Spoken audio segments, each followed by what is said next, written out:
রংপুর সদর উপজেলা মমিনপুর ইউনিয়নের ১ নং ওয়ার্ড জামায়াতের আয়োজনে কর্মী ও সুধী সমাবেশ অনুষ্ঠিত হয়েছে।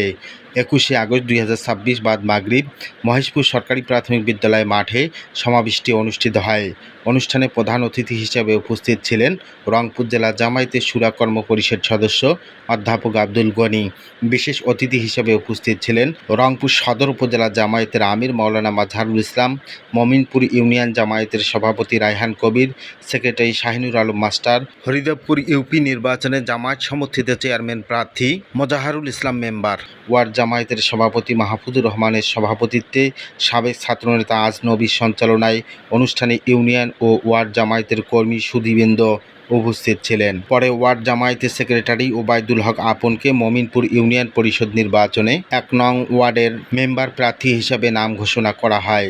সম্মানিত দর্শক, যারা গালিব টিভি দেখছেন দেশ ও দেশের বাইরে, আপনাদের সকলকেই আন্তরিক ধন্যবাদ অভিনন্দন জ্ঞাপন করছি। জান্নাতুন নাইমের ক্যামেরায় গালিব টিভি থেকে আমি মাহফুজুর রহমান।